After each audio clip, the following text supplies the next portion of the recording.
নমস্কার, আমি শ্রী আনন্দ দাস শাস্ত্রী বহরমপুর, মুর্শিদাবাদ, পশ্চিমবঙ্গ এবং ভারতবর্ষ থেকে বলছি। আপনাদের মাঝে আমি একটি বিদ্যা নিয়ে এলাম। এই বিদ্যাটা আমি ভেবেছিলাম যে দেব আপনাদেরকে, কিন্তু অনেক চিন্তাভাবনা করার পর এই নতুন বছরে আপনাদেরকে আমি দিচ্ছি। আপনারা এই পঞ্চমন্ডি আসনের ব্যাপারটা আপনারা অনেক জানকারি হবেন এবং জানতে পারবেন। এই পঞ্চমন্ডি আসনের ব্যাপারে যে বিষয়ে আপনাকে আমি আজকে বলবো সেটা হচ্ছে পুরোটাই পঞ্চমন্ডি আসনের প্রথম পর্ব। প্রথম পর্ব বলতে পঞ্চমন্ডি আসনের সম্বন্ধে আপনাদের পুরোটাই জ্ঞান লাভ হবে, যে আসনটা কী ধরনের হয় এবং এর উপকার কি আছে এবং অপকার কি আছে, সেই বিষয়ে আপনাদেরকে আমি এটা জানকারি দেব আজকে। যারা তান্ত্রিক লাইনে আছেন তাদের অবশ্যই এটা জেনে রাখা দরকার, এবং যারা জানেন না তারাও এটা জেনে রাখুন, ভবিষ্যতে আপনাদের কাজে লাগবে। এই পঞ্চমন্ডি আসন সম্বন্ধে অনেকেই জানে এবং অনেকে জানেন না। তো আজকে যে জানকারি দেব আপনাদেরকে, আপনাদের পুরোটাই শুনবেন আমি আশা রাখছি। এবং এর যে মাহাত্ম্য, পঞ্চমন্ডি আসনের যে মাহাত্ম্য, সেই মাহাত্ম্যটা আজকে আমি আপনাদেরকে বলবো। এই পঞ্চমন্ডি আসন বিশেষ করে দেখবেন যারা বড় বড় লেভেলের তান্ত্রিক হয় তারা এটা সিদ্ধি লাভ করে থাকে এই পঞ্চমন্ডি আসনে। এই আসনের মধ্যে বিশাল একটি পাওয়ার থাকে, যে পাওয়ারটা আপনাদের মধ্যে শক্তি যোগায় এবং আপনাদের যে তন্ত্র মন্ত্র বিদ্যা যত জানা আছে, কী ধরনের কাজ করবেন, কী ধরনের কাজ করতে পারেন কিংবা পারবেন, পুরো আপনার ওইখান থেকে আপনারা জানতে পারবেন। এবং সেখানে আপনাদের এক ধরনের সাধনা এবং সিদ্ধিলাভ হয়ে থাকে। তো প্রথমেই আমি আপনাদেরকে বলি যে পঞ্চমন্ডি আসনের যে মাহাত্ম্য, সে মাহাত্ম্যটা আমি আপনাদেরকে বলছি, আপনারা একটু শুনুন, ভালো করে এটা শুনবেন, পুরো ভিডিওটা দেখার চেষ্টা করবেন, কেউ এখানে স্টিক করবেন না এবং কেটে কেটে দেখার চেষ্টা করবেন না, তাহলে অনেক জানকারি আছে সেগুলো আপনারা জানতে পারবেন না। তো কি হয়, পঞ্চমন্ডি আসনে তন্ত্র সাধনার একটি অতি গুরুত্বপূর্ণ একটি অঙ্গ বললেই চলে। এই তন্ত্র সাধনার সাধন স্তর ভেদে বিভিন্ন আসন বিভিন্ন সময় ব্যবহার করা হয়ে থাকে, যা সাধকের সাধনায় বিশেষ কার্যকারী। সাধনায় উৎপন্ন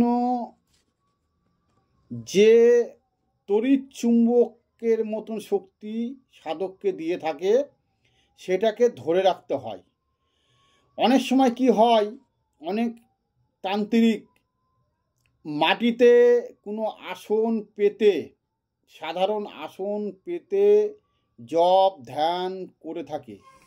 সেই ক্ষেত্রে কি হয়, যে আমাদের শক্তি তড়িতের মতন যে উৎপন্ন হয়, যেটা আমরা তড়িৎ শক্তি বলি, সেই তড়িৎ শক্তিটা মা বসমাতা কিংবা পৃথিবীতে সেটা পুরোটাই চলে যায়। আপনি যা আসনে কাজ করবেন, যা সিদ্ধিলাভ করবেন, যতটা মন্ত্রতন্ত্র করবেন, আপনার শক্তির পাওয়ার, যে তড়িতের মতন চুম্বক পাওয়ারটা, সেটা মাটির ভিতরে ভেদ করে চলে যায়, পৃথিবীতে চলে যায়। ঠিক আছে, মা বসমাতা টেনে নেয় সাধারণ আসনে। এটা আপনাদের জানকারি ছিল না, সেটা আমি আপনাদেরকে জানিয়ে দিলাম। এতে কি হয়, আপনাদের এনার্জিটা ঠিক মতন আপনারা পান না। যে এনার্জিটা হচ্ছে অ্যাক্টিন এনার্জি বলি আমরা ইংরেজি ভাষায়, ঠিক আছে। তো অনেক সময় এই এনার্জিকে পাওয়ার জন্য আপনারা এই সাধনা দরকার আছে। এই সাধনা যাতে আপনারা করবেন, যে জায়গায় করবেন সে জায়গাটা যেন বিফল না হয়ে যায়, তাই এই তড়িৎ চুম্বকের পাওয়ারের জন্য আপনাদেরকে আসন গ্রহণ করতে হবে। এমন একটি আসন গ্রহণ করতে হবে যে আসনে আপনারা বসে সর্বস্তরের যে সমস্ত জিনিস আপনারা ব্যবহার করছেন, মন্ত্রতন্ত্র এবং যাবতীয় জিনিস, সেটা যেন বিফলে না যায়, তার জন্য আপনাকে শক্তিকে ধরে রাখতে হবে। এই শক্তিকে ধরে রাখার জন্য অনেকে অনেক কিছু ভাবে ব্যবহার করে থাকে, যেমন কার্পাসের বস্ত্র ব্যবহার করে, কম্বল ব্যবহার করে, মৃগ মানে হরিণের চামড়ার আসন ব্যবহার করে। এছাড়াও অনেকে কি করে বাঘ্র মানে হচ্ছে বাঘ, সে বাঘের চামড়ার আসনও অনেকে ব্যবহার করে থাকে। এই ব্যবহারের ক্ষেত্রে অনেকটা আপনাদের কিছুটা হলে আপনাদের এনার্জি আসে এবং এতে কিছুটা কার্যকরী হয়। এর থেকেও যেটা পাওয়ারফুল, যেটা আপনাদেরকে বলতে চলেছি এখন, যে পঞ্চমুণ্ডী আসন ছাড়া আরও পাওয়ারফুল আসন আছে, সেটা হলো ত্রিমুণ্ডী আসন। পঞ্চমুণ্ডী আসন তো আছেই, তারপরে 10 মুণ্ডী আসন। এদের মধ্যে থেকে আপনারা ত্রিমুণ্ডী আসন এবং 10 মুণ্ডী আসনের তুলনায় পঞ্চমুণ্ডী আসন সব থেকে কার্যকরী এবং বেশি পাওয়ারফুল হয়ে থাকে। তার কারণ এই পঞ্চমুণ্ডী আসনে যারা যারা জপ, ধ্যান, সাধনা, আরাধনা যা যা করেছে সিদ্ধিলাভের জন্য, সমস্ত কিছুই খুব চরমভাবে খুব তাড়াতাড়ি ফলদায়ক হিসাবে কার্যকরী হয়ে গেছে।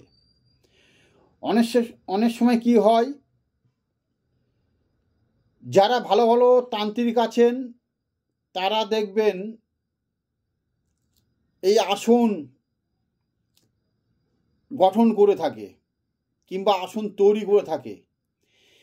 এই আসন তৈরি করতে গেলে মাথায় রাখবেন সবসময়, যারা সাধক আছেন, সাধিকা আছেন এবং যারা তান্ত্রিক আছেন, বড় বড় লেভেলে যদি আপনারা যেতে চান, তাহলে আমি যে কথাটা আজকে আপনাদেরকে বলছি সেটা ভালো করে শুনে রাখুন। এই পঞ্চমুণ্ডী আসন আপনাদেরকে তৈরি করতে গেলে নির্জন স্থানে আপনাদেরকে করতে হবে, যেখানে কেউ যায় না। সেটা শ্মশানের কোনো জায়গা বেছে নিতে হবে, কিংবা আপনি গ্রাম থেকে কিংবা শহর থেকে নিরিবিলি নদীর জায়গা কিংবা জঙ্গলের জায়গা কিংবা কোনো পুকুরের জায়গা কিংবা কোনো বাগানের জায়গা যেখানে লোকজন যায় না, একমাত্র আপনি সেখানে সাধনা করতে পারবেন, আপনার মনের ইচ্ছা অনুযায়ী কাজ করতে পারবেন। সেই জায়গা আপনাদেরকে বেছে নিতে হবে, নির্জন স্থান যেটা বলা হচ্ছে, সেখানে আপনাকে পঞ্চমুণ্ডী আসন স্থাপন করতে হবে। সেখানে যখন আপনি স্থাপন করবেন, সেই স্থাপনের মধ্যে আপনাকে কয়েকটা জিনিস, পঞ্চমুণ্ডী আসন বলতে দেখবেন 5 ধরনের জিনিস লাগে। 5 ধরনের, 5টি থাকবে পানির মুন্ডু কিংবা মাথা আমরা বলে থাকি, এটা ওই পঞ্চমুণ্ডী আসনে দরকার পড়ে। তাছাড়া কিন্তু পঞ্চমুণ্ডী আসন তৈরি হবে না। এই পঞ্চমুণ্ডী আসন এমন একটি জিনিস, 5খানা মাথা লাগবেই, যার মধ্যে আছে একটি হলো কোনো চণ্ডালের মস্তক, মানে মাথা, চণ্ডালের মাথা, অর্থাৎ যে কিনা মৃত্যুর আগে পর্যন্ত মরা, যারা যেখানে মারা যায়, সে মরা তারা পুরাতেন কিংবা পুড়িয়েছেন, যাকে আমরা বলি ডোম। ঠিক আছে, সে ডোম যতদিন ধরে ওখানটা করে যত মৃতদেহ আছে সব উনি পুরাতে হঠাৎ করে সে মারা গেলেন, তাকে কবর দেওয়া হলো। সেই কবর থেকে মাথাটা জাগৃত করে সে মাথাটা তুলে নিয়ে আসতে হবে। এটা হলো চণ্ডালের মাথা। আর বাকি 4টে মাথা হলো সাপের মাথা, বিষাক্ত সাপের মাথা।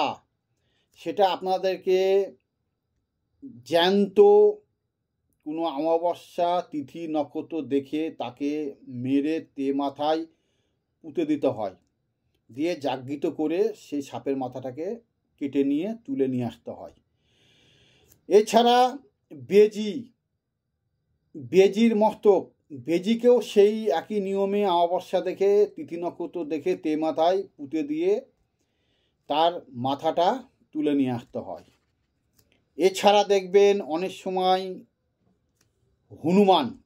হনুমান মারা যায়, সে হনুমানকে মাথায় তাকে শ্রদ্ধা ভক্তি করে পুঁতে রেখে তার মাথাটা শ্রদ্ধা ভক্তি করে আরাধনা করে সাধনা করে তাকে তুলে নিতে হয়।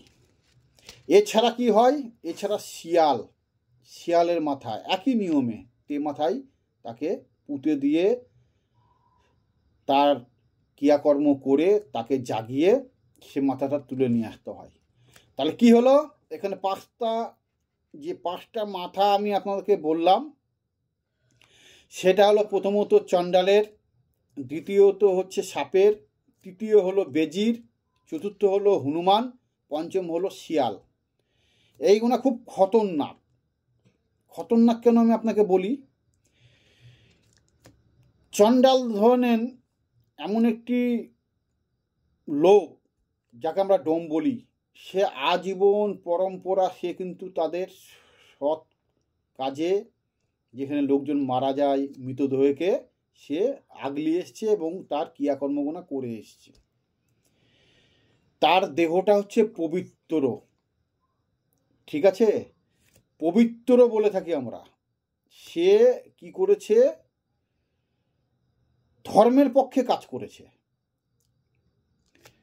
তার জন্য তার মাথাটা খুবই প্রয়োজন। তার ব্রেন বুদ্ধি চতুর হয় এবং খুব পাওয়ারফুল হয়। এছাড়া কি হয়, বিষাক্ত সাপকে কেন তার মাথা নেওয়া হচ্ছে, তার কারণ আপনার মধ্যে যে তন্ত্রমন্ত্র আছে, যে জিনিসটা আপনারা জাগৃত করবেন, যেগুলো কাজ করাবেন, সাপের বিষের মতন সেটা আকার ধারণ করবে। এর জন্য সাপের মাথাটা নেওয়া হয়। এছাড়া দেখবেন বেজি কি হয়, দেখবেন আপনাকে অনেকে ক্ষয়ক্ষতি করার চেষ্টা করে, অনেক তান্ত্রিকে ছোবল মারতে আসে, এটা চালান ওটা চালান করতে আসে, সেটা যাতে না করতে পারে। সাপের শত্রু তো বেজি, কিন্তু এখানে বেজির মাথা নেওয়া হচ্ছে কেন, এখানটা করে জানতে হবে। এই বেজির মাথা হচ্ছে ভেলকিবাজি, পুরোটাই ভেলকিবাজি। সেই জন্যই কিন্তু এই বেজির মাথাটা নেওয়া হয়। এছাড়া তো আপনারা জানেন যে হনুমান স্বয়ং বজরংবলী, সংকটমোচন, বিশ্বের এবং পৃথিবীর মধ্যে জানেন ওর কাছে কোনো ব্যাপারই না, যে কোনো জিনিস মুহূর্তের মধ্যে সে এনে দিতে পারে এবং মুহূর্তের মধ্যে সে যে কোনো কাজ করে দিতে পারে এবং সর্বশক্তিমান, এবং উনার যে শক্তি, সেই শক্তির কাছে ধারে কাছে কেউ ভিড়তে পারে না। পুরো চক্রর মতন পুরো তাকে 33 কোটি দেবদেবীরা সাহায্য করে এসছে। সেক্ষেত্রে বিশাল পাওয়ারফুল, এর জন্য সেই হনুমানের মাথাটা নেওয়া হয়। এছাড়া যেটা আমরা সর্বশেষে বলবো, শিয়ালের মাথা কেন নেওয়া হয়। শিয়ালের মাথাটা হচ্ছে, শিয়ালকে আমরা পণ্ডিত বলি। কেন পণ্ডিত বলি, জীবজন্তুর মধ্যে সে চতুর এবং চালাক। আমরা অনেক জায়গায় শুনেছি, পড়েছি এবং আমরা জানি, মহাপণ্ডিত বলা হয় শিয়ালকে। তো আপনি যখন সাধনা করবেন কিংবা আপনি যখন কোনো কিছু একটা জিনিস চালাবেন, শিখবেন কিংবা কোনো কিছু নেওয়ার চেষ্টা করবেন, করার চেষ্টা করবেন, তাহলে আপনাকে পণ্ডিত হতে হবে, জ্ঞানের পণ্ডিত হতে হবে, চালাক হতে হবে, চতুর হতে হবে। তার জন্য আপনাকে সেই শিয়ালের মাথাটা দেওয়া হচ্ছে ওখানটায়। তো পঞ্চমুণ্ডী আসন করতে গেলে অনেক নিয়ম কানুন আছে। 5টা মাথা 5 দিকে রাখতে হয়, এক একটা মাথার এক এক দিকে রাখার নিয়ম আছে, এবং কিভাবে বানাতে হয়, কোন তিথিতে বানাতে হয় এবং কিভাবে তার কার্যকারিতা আছে, এর নিয়ম কানুন আমি এর 2 নম্বর পার্ট যেটা আসবে পঞ্চমুণ্ডী আসন, সেটাতে আপনাদেরকে পুরোটাই বুঝিয়ে বলে দেব। কেননা ভিডিও প্রচণ্ড বড় হয়ে যাচ্ছে, ধৈর্যসীমা অনেকের নেই। তার জন্য আজকে এই পর্যন্তই আমি আপনাদেরকে জানকারি দিয়ে রাখলাম।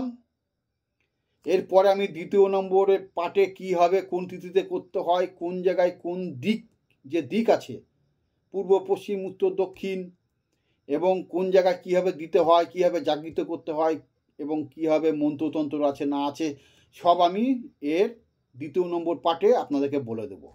তো আজ এই পর্যন্তই আমি রাখলাম আলোচ্য বিষয়। আলোচনার মাধ্যমে আপনাদেরকে এই জানকারি দিলাম।